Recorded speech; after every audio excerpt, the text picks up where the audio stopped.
है कि महिलाओं को जो आरक्षण अभी देने का कानून पास हुआ है उसमें सभी पार्टियों ने सपोर्ट किया है। उसमें और भी कोई बातें लोग कर रहे हैं कि भाई अभी 2024 में होना चाहिए, ओबीसी को आरक्षण देना चाहिए।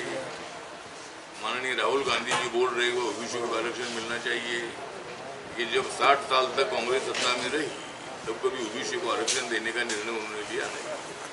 यूपी की सरकार रही और भी कई सरकारें उनकी रही, उस वक्त तो उन्होंने निर्णय लिया नहीं, लेकिन अभी बोल रहे हो ओबीसी को आरक्षण मिलना चाहिए। हम उसके विरोध में नहीं है, जरूर सरकार इस पर विचार करेगी, लेकिन महिलाओं का एक ऐतिहासिक बिल जो है ये नरेंद्र मोदी जी के कार्यकाल में पास हुआ है और पूरे देश भर के महिलाओं को 1/3 महिलाएं अभी लोकसभा विधानसभा में आएगी और एक बहुत ही ऐतिहासिक कदम है, बहुत ही क्रांतिकारक कदम है और इसीलिए मैं नरेंद्र मोदी जी का आभार व्यक्त करता हूँ। जो विरोध किया गया है विरोध करते रहते हैं, लोकतंत्र में क्या किसका मुंह बंद नहीं कर सकते। तो विरोध किया है मतलब ओबीसी को आरक्षण दे दो ये वो बोल रहे, लेकिन जो हाउस में जब आरक्षण की बिल पर चर्चा हो रही थी या जो वोटिंग हुआ है उसमें सभी दलों में कांग्रेस सहित सभी दलों ने उसका समर्थन किया है, बिल का किसी ने विरोध नहीं किया है। और बाकी का जो है जिस तरह हमारे अपोजिशन के जो सभी पार्टियां हैं ये पार्टियां मतलब आज एक साथ आई है। जब इमरजेंसी लागू हुई थी तो माननीय इंदिरा गांधी जी ने सब लोगों को जेल में भेजा था, लेकिन उस कांग्रेस पार्टी के साथ गठबंधन करके नरेंद्र मोदी जी को हराने के लिए ये सब लोग इकट्ठा हो रहे हैं। और मैं माननीय ममता बनर्जी है, नीतीश कुमार जी है, शरद यादव जी थे, जॉर्ज फर्नांडिस थे,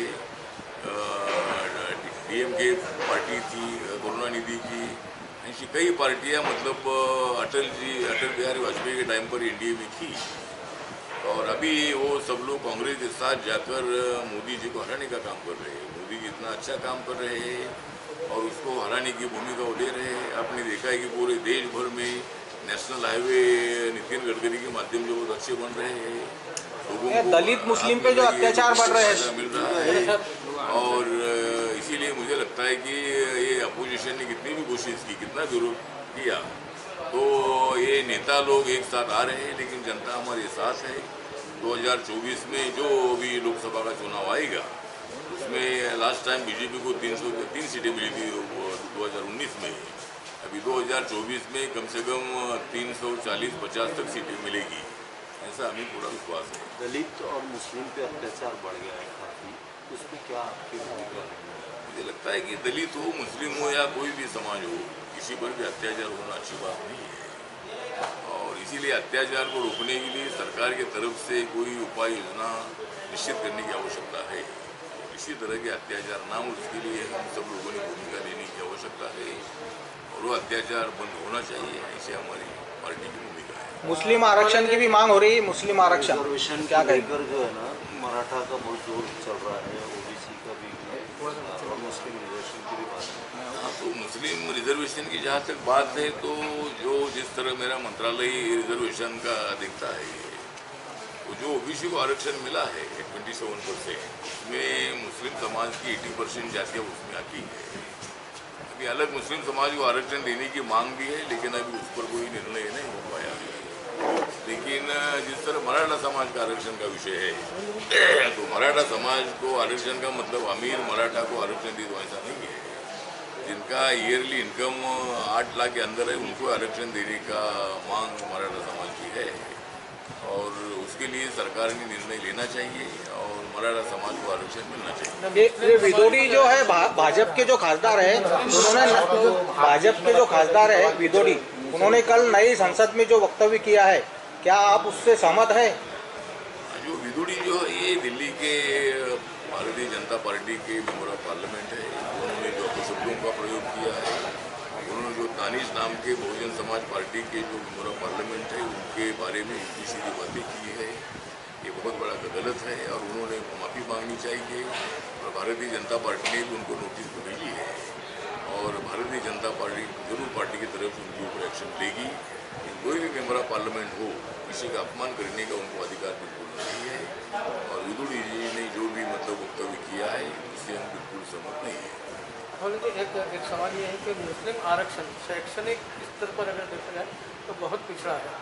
हम शैक्षणिक स्तर पर 5% आरक्षण मांगते हैं, हम दूसरा कुछ नहीं मांगते। तो आपको क्या लगता है? ठीक है, सब मांग तो रहे, लेकिन अभी हर आरक्षण होगा ऐसा नहीं है। अभी मांग रहे तो अच्छी बात है, सब मांगना चाहिए, उसके लिए आंदोलन भी करना चाहिए और उसके बारे में सरकार विचार कर सकती है। लेकिन ऐसा हर धर्म के लिए ऐसा नहीं हो सकता कि मुस्लिम भी मांगेगी, क्रिश्चियन मांगेगी, जैन मांगेगी, तो ऐसा विषय सरकार के सामने है। माइनॉरिटी स्कॉलरशिप के बारे में क्या कहें, जो बंद है? माइनॉरिटी को जो स्कॉलरशिप की स्कीम है वो उनको स्कॉलरशिप मिलनी चाहिए। अगर नहीं मिली होगी तो मैं ज़रूर माइनॉरिटी डिपार्टमेंट की बात करूँगा और माइनॉरिटी के स्टूडेंट को बिल्कुल मतलब छात्रवृत्ति मिलनी चाहिए और उनकी शिक्षा मतलब होनी चाहिए। इसी तरह की मेरी सूचना है। आप राज्यसभा में आवाज़ उठाएंगे क्या इस पर?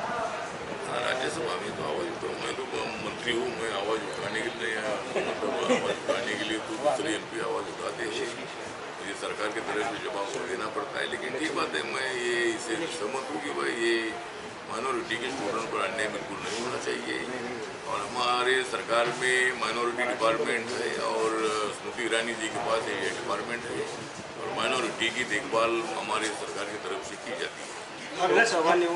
लोकसभा की निवडणूक आप शिर्डी से लड़ने वाले हो। केंद्रीय सामाजिक न्याय मंत्री माननीय अरविंद साहेब यांनी और आपने मंत्री पद की जो डिमांड की है सवाल है। तो मतलब लोकसभा के चुनाव के बारे में तो मैं एक बार शिरडी में 2009 में हारा था, तो शिरडी में लड़ने की इच्छा मेरी है, लेकिन मुझे वहाँ का अंदाज़ा लेना पड़ेगा कि अगर मैं वहाँ दोबारा चुनाव आ सकता या नहीं आ सकता, उसका स्टडी करने के बाद ही मैं निर्णय ले लूँगा।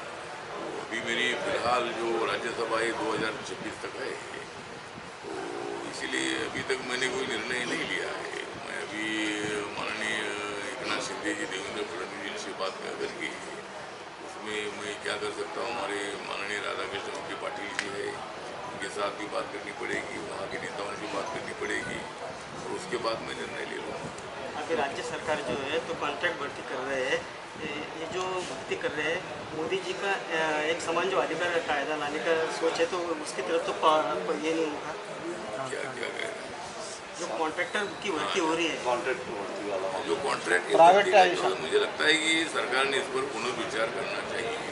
कॉन्ट्रैक्ट की जो भर्ती है, ये भर्ती से मतलब जो नौजवानों का नुकसान हो सकता है, लेकिन सरकार की भावना अच्छी है कि भाई जिनको नौकरी आज नहीं है उनको सरकारी नौकरियाँ कब निकलेगी और उनको कब नौकरी मिलेगी, इसीलिए तब तक उनको कॉन्ट्रैक्ट में भर्ती कराने की कोशिश मतलब भावना से ही सरकार ने निर्णय लिया होगा। लेकिन मुझे लगता है कि परमानेंट नौकरियां देने के बारे में सरकार ने सोचना चाहिए और उसके बारे में विचार करना चाहिए। लेकिन फिलहाल सरकार की भावना तो अच्छी है कि उनको कुछ न कुछ तो रोजगार मिलना चाहिए, इसलिए सरकार ने औरंगाबाद लोकसभा में दावा करेंगे क्या आप?